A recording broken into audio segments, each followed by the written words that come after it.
Ces événements se sont déroulés entre minuit et 6 h du matin. Oui, c'était un décret nutamment. 5 ans. 5 ans loin de toute activité liée au football camerounais. C'est dur, non? Mais c'est la loi. Une sanction reste la sanction. On ne parle pas ici de Samuel Eto'o. Oui. Vous avez cette malhabitude que quand on parle en mal du football camerounais, vous inversez seulement Samuel Eto'o. Ici, il s'agit du président du SINAFOC, Jérémy Sorin-Dithap, qui vient de couper de 5 ans, loin de toute activité liée au football. Et comme ça ne suffisait pas, on a ajouté dessus une amende de 10 millions de francs CFA. Oui, oui. Il n'était pas le seul. Il y a aussi son secrétaire particulier, son secrétaire général là, qui a été coupé de 2 ans, loin de toute activité du football camerounais, et aussi de 5 millions de francs CFA d'amende. Vous allez vous demander pourquoi. Vous vous souvenez lors de la CAN précédente en Côte d'Ivoire là, non? Oui. Il y a eu une altercation dans les vestiaires entre le chef protocole de l'Africa Foot et Jérémy Sorin-Dithap, le président du SINAFOC. À ce qui paraît, entre parenthèses, il n'avait pas le droit de s'y trouver. Oui, il n'avait pas le droit de venir dans les vestiaires. Parce que même les ministres n'ont pas le droit d'entrer dans les vestiaires lors d'une compétition pareille. Laissez-moi vous dire, pour ceux qui ne connaissent pas, qui vont venir ici crier, lors d'une compétition telle que la CAN, pour accéder aux vestiaires, il faudrait une demande écrite, donc il faudrait l'autorisation même de la CAF. Et pour avoir l'autorisation de la CAF, il faudrait que la fédération de l'équipe en question fasse une demande à la CAF pour qu'il autorise l'accès. S'ils disent même non, vous n'entrez pas. Donc à ce qui paraît, Jérémy Sorin-Dithap se croyait tout permis, il se croyait au-dessus, il a fait éruption dans les vestiaires des Lions indomptables. Il y a eu une intercation entre lui et le chef protocole de l'Africa Foot, d'où vient de couper les 5 ans. Je vois certaines personnes dire que oh, c'est une mascarade pour éloigner Jérémy Sorin-Dithap de la présidence parce que les élections c'est bientôt, son mandat finit bientôt. Quand c'est comme ça, vous pouvez tous les moyens. Pourquoi vous pouvez les moyens pour essayer de faire passer l'insubordination d'un individu? Quand c'est comme ça, vous ne voyez pas que non, il y a eu l'insubordination, vous ne voyez pas que non, il a fauté quelque part. Quand c'est Samuel Eto'o qu'on suspend ici, tout le monde est fier. C'était Samuel Eto'o qu'on devait suspendre, tout le monde a dit que oui, il se prend pour le nombre du monde, il se prend pour le chef, il se prend pour qui? J'ai décidé de faire cette vidéo à l'air libre. Il n'a pas voulu être dans ma chambre ou dans mon salon, non. Il fallait que je respire pour que vous compreniez que, on dit que le temps de Dieu, c'est le temps de Dieu. Quand tu décides, dans cette vie, quand tu décides de consommer la papaye sans couper, donc tu veux prendre la papaye même petite, tu veux prendre la pastèque, les grosses pastèques de 500 000 là, tu veux avaler ça comme ça, sans découper. Sache qu'il faut avoir confiance à ton derrière. Tu ne peux pas venir chercher les poux sur la calvitie de quelqu'un, c'est impossible. Tu ne peux pas vouloir chercher la bagarre quand tu transportes des œufs. C'est quasi impossible. Maintenant, tout le monde est scandalisé. Tout le monde voit ça comme donc, quelque chose d'inadmissible, d'improbable, que c'est un coup monté. Quand c'est la sanction qui concerne le président du SINAFOC, vous voyez que c'est un coup monté. Mais quand on dit à Samuel Eto'o de rester loin des vestiaires, il faut voir comment les Camerounais sont en joie. Pourquoi vous ne voulez pas qu'on sanctionne quelqu'un qui a commis un dégât? Il doit être sanctionné à la hauteur de son acte. À la hauteur de son acte, il doit être sanctionné. Laissons le fanatisme de côté et disons-nous la vérité. Vous voyez, laissons le fanatisme, laissons tout ça derrière et disons-nous la vérité. Arrêtons de faire dans le Congo ça, ou arrêtons de faire dans le sabotage, entre parenthèses. Certaines personnes disent que c'est le sabotage. Arrêtons de faire tout ça, commérage, Congo ça, sabotage, tout ça, et disons-nous la vérité. Même les ministres n'ont pas droit au vestiaire de l'équipe, donc de l'équipe nationale d'un pays pendant une compétition telle que la CAN. Et vous le savez. Vous le savez bien même. Arrêtez de faire comme si peut-être c'est un complot pour l'éloigner des élections. Non. Vous avez dit que non. Pourquoi c'est maintenant qu'on choisit? Quoi? Les délits de Samuel Eto'o depuis. N'est-ce pas vous mettez ça sur la table chaque jour pour qu'on sanctionne? Allez aussi à la tasse, non. Il faut aller à la tasse, vous revendiquez. Si on dit que non, vous n'avez pas tort, on va suspendre les amendes, on va suspendre tout ça. La tasse est là, non. Allez à la tasse. Vous venez pleurer, vous venez pleurnicher sur les réseaux. À un moment donné, on doit comprendre que c'est pas parce que nous sommes au Cameroun que certaines personnes pensent qu'ils doivent faire ce qu'ils veulent quand ça les enchante. Non. On ne sommes pas dans un pays bananier où chaque personne va entrer et faire comme il veut. C'est pas la cour du roi Péto. Dernièrement, il y a même un autre joueur là qui a eu un problème. Il est venu garer son véhicule à l'entrée, donc où l'ambulance passe pour aller au stade. Même celui-là doit être sanctionné. Même celui-là doit être sanctionné parce que la façon que certaines personnes se comportent, c'est comme si peut-être qu'ils sont au-dessus de la loi.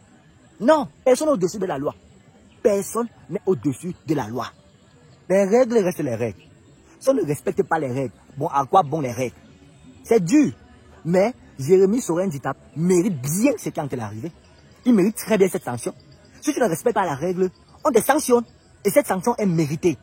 D'arrêter de faire comme si peut-être, parce que vous êtes champion là, ben c'est ça qui vient de dans ma tête. Parce que c'est que la plupart des Camerounais vont se dire ça. Que oui, c'est parce que les élections approchent, le mandat de Samuel Eto'o finit bientôt, il voit Jérémy Sorin-Dithap comme un adversaire, il veut l'écarter. Arrêtez.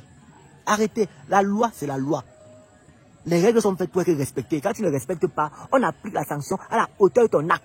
Et ça là, même Jérémy Sorin dit, s'il est honnête dans son cœur, sur l'interview, voilà, s'il est honnête en âme et conscience, il va dire que non, il mérite ce qu'il a, la sanction là, il mérite ça bien. Mais une chose est sûre, hein, même le tour des lecteurs et liseurs de communiquer, de l'air notamment là, dans certains hôtels là, même le tour des gens là arrive. Même le tour des gens là arrive. Ce qui est bien, c'est que vous ne comprenez pas que le type là, le 9 majuscule, c'est quelqu'un d'écrit rancunier. Disons-nous la vérité. Oui, disons-nous la vérité. Oui. Tu ne peux pas passer ton temps à marcher sur la queue du serpent, c'est encore te mort, c'est impossible. Avec lui, c'est comme la loi de Lavoisier. On nous disait à l'école qu'au cours d'une réaction chimique, rien ne se perd, rien ne se gagne. Tout se conserve. Là, vous me poussez à faire une vidéo dans la bouche le matin. Je me suis levé le matin, j'ai décidé de marcher un peu. Pendant que je marche, je dis que bon, pourquoi ne pas parler de Samuel Eto'o? Pourquoi ne pas parler de Jérémy Sorin Dita? Ah, le pays c'est doux. Ce qui me fait rire encore le plus, c'est que les Camerounais sont tellement... Les Zibous, pas les Camerounais. Pas ils sont les Zibous, les gens de la volaille, là, les volatiers, là, ceux qui dorment sur les arbres, la tête en bas, les pieds en l'air, là. Ils sont tellement dépassés. Ils disent qu'ils crient complot, ils crient tout. Ils disent comment Samuel Eto'o, c'est un gars abject. Samuel Eto'o ne peut pas faire ça. Samuel Eto'o, c'est parce qu'il voit que sa candidature a fini. Il va écarter l'opposition. Oh, que Samuel Eto'o, c'est le vrai fils du président. Que Samuel Eto'o a été à bonne école. Quoi? Donc, quelqu'un comme une n'a pas sanctionné parce que tout le monde doit écoper de ses actes. Tout le monde doit bénir. Donc, vous avez sanctionné Samuel Eto'o qui doit rester le loin des vestiaires des Lions innotables. Il est resté le loin des vestiaires des Lions innotables. Vous étiez content. Maintenant, là, c'est Jérémy Sorin Dita. Pourquoi est-ce que vous faites ça tout un plat? Il passe 5 ans doucement. Et que 5 ans est même long. 5 ans n'est même pas beaucoup. C'est en quoi il dort aujourd'hui, il dort 5 nuits. Et 5 ans est passé. 10 millions, c'est quoi pour lui? Hein? En tant qu'un grand footballeur comme lui, son état, en tant que président du Sinafoc, il voulait être président de l'Africa Foot, non? Ça veut dire que l'argent qu'il avait gardé là, pour faire toute la grandeur de l'Africa Foot, comme vous dites que Samuel Eto'o ne peut pas faire la grandeur de l'Africa Foot, tout l'argent qu'il avait gardé là, il peut la retirer un peu 10 millions dessus, il paye sa sanction doucement, non? Et il pige ses 5 ans propre. Ou alors, cas concret, si vous doutez tellement que la décision est tellement drastique, que c'est un coup monté, à l'OTAS, non? À l'OTAS revendiqué. Nous serons là, toujours pour écouter tout ça et le verdict final. Hein? Nous, on vous attend à l'OTAS. Moi, je vais tout vous dire ici que Samuel Eto'o, c'est un enfant béni. Le type là, même s'il ne bronche pas, tu fais quelque chose de Samuel Eto'o, même s'il ne parle pas, un jour, tu vas écoper ce que tu fais. Il n'a pas besoin de parler. Vous allez voir répéter qu'il n'est pas au courant de ça, c'est seulement tombé. Mais vous avez dit qu'il est au courant. Pardon, moi, je vais à la maison comme ça, je vais chercher de quoi manger. Bonjour à vous, j'ai oublié de vous dire bonjour, c'est à la fin que je vous dis bonjour. J'espère que vous vous portez bien. Et on n'oublie pas, comme on dit chaque jour, comment on graisse son lit. C'est comme ça qu'on dort. Ciao. Quand on dit aux gens, hein, avant de vous attaquer à quelqu'un, posez-vous la question. Remuez votre ménage, tournez votre langue et écoutez des gens qui vont vous dire des choses que vous n'aimez pas entendre. C'est ceux-là qui vont vous donner des bons conseils. Mais seulement nous avons constaté quoi? Que les gens se sont mobilisés pour s'attaquer à Samuel Eto'o Fils, pour mentir sur Samuel Eto'o Fils. Et le complot était vraiment bien orchestré pour le faire tomber. Et certains ont parlé de la normalisation. Qu'est-ce qu'on constate aujourd'hui, les amis? C'est quoi? C'est qu'il n'y a eu rien, ni la sanction contre lui n'a pas marché, ni l'interdiction d'aller aux élections au niveau de la Confédération africaine de football, parce qu'il devait entrer dans le COMEX, ces gars ne voulaient pas, ça n'a pas marché. Et qu'il a gagné tous ses procès au niveau de la CCA au Cameroun, au niveau de la CAF et au niveau du TAS. Donc, ça veut dire quoi? Ça veut dire que le gars est légaliste, c'est un légaliste. Il prend son temps, il observe. Il n'est pas dans la précipitation. Il fuit, il fafouine, il regarde. Est-ce que j'ai le droit ici? Est-ce que ce que j'ai fait respecte les règles? Est-ce que le timing est bon? Et le timing aussi, dans ces affaires, est très important. Voilà que nous sommes en 2000, parce qu'il faut préciser le contexte. Nous sommes en 2003. La CAN se joue en Côte d'Ivoire. Le Cameroun joue un match fatidique contre la Gambie pour se qualifier pour le second round. Et le match est difficile. Les Lions indomptables ont joué jusqu'à la 90e minute. Christophe Aou, avec une tête qui vient de, je ne sais où, mais c'était quelque chose de salvateur, ou la tête salvatrice, a marqué le but qui a donné la victoire aux Lions indomptables du Cameroun. On jubilait. Les gens ont jubilé partout. À Boaké même, il y a eu des jubilations. Parce que c'est là où le match s'est joué. Et après ce match, Jérémy Sorin Dita est venu dans les vestiaires des Lions indomptables. Il a trouvé, c'est son récit, hein, il a trouvé M. Samuel Eto'o Fils. Il a salué M. Samuel Eto'o Fils. Et Eto'o est parti. Après, il a eu des altercations avec le chef de protocole du président de la Fédération camerounaise de football, Étienne Tamo. Selon lui, Étienne Tamo a voulu l'expulser. Et il y a eu l'intervention de la sécurité de la CAF, qui lui a expliqué, c'est la version d'Étienne Tamo, qui ne devrait pas être là. Et que Étienne Tamo a dit que lui n'a pas intervenu. Maintenant, pas de témoignage, pas de témoins. On constate seulement le communiqué de Ndjitap qui condamne cette attitude, qui parle de cette histoire. Et quand Tambo parle, on écoute et on comprend que Ndjitap aurait dit que vous allez partir bientôt, nous allons gérer la normalisation. Donc, ça veut dire que quoi? C'est quelque chose de savamment pensé. Ndjitap dans sa tête, c'est qu'on crée le désordre, c'est nous qui contrôlons maintenant, Bell certainement et les autres, et on peut entrer dans les vestiaires comme on veut, même si on n'a pas le badge, c'est nous qui devons gérer la fédération, et le système va marcher. Mais ils ont fait ça avec la complicité certainement de l'homme à la punk, parce que la réaction de Ndjitap suivait aussi la réaction du ministre Nassis Moele Kombi en Côte d'Ivoire, qui parlait avec des joueurs 40 minutes, qui perturbait les joueurs par rapport aux entraînements, parce que le but, c'était de faire introduire dans le discours de Paul Barthélémy Biaby-Vondor qu'il y a un problème, il faut prendre en charge. Il faut l'argent, il faut contrôler l'argent. Parce que c'est tout ce qui les anime. Hein. Quelqu'un a dit que ce qu'on voit là, comme problème entre le MIDCEP et l'Africa Foot, ce n'est rien de footballistique. Ce n'est pas un problème de football. C'est un problème de contrôle du blé. Certains veulent contrôler l'argent. Donc quand ils disent, oh, nous contrôlons la tanière maintenant, nous contrôlons la tanière. Vous croyez que c'est vraiment la tanière qui les intéresse? C'est le blé. C'est comment faire pour distraire 3 000 euros, comment faire pour demander aux joueurs de les donner de l'argent, parce que l'histoire où on versait l'argent dans leur compte directement était très complexe. Donc il faut toucher du catch pour que la corruption soit le plus belle. C'est un peu cela. Etienne Tambo, à travers un bloc, avait réagi. Les gens qui étaient présents en Côte d'Ivoire avaient réagi. Et la fédération, à travers sa commission d'éthique, a convoqué Jérémy Sorin Ndjitap. Il a fait appel à son ami Moussango Véran, et Moussango Véran avait envoyé une correspondance à la fédération camerounaise de football de ne pas juger Jérémy Sorin Ndjitap, que cette affaire concerne la CAF. C'est ce que la correspondance a dit. Et on a oublié cette histoire. Il y a eu donc l'Assemblée générale de la Fédération camerounaise de football. On a donné une invitation, pas convocation, invitation à Ndjitap. Il n'est pas venu. Il y a eu donc une résolution, on a retiré l'agrément du Sénafoc de siéger auprès de l'Assemblée générale. Donc le Sénafoc n'est plus membre de l'Africa Foot.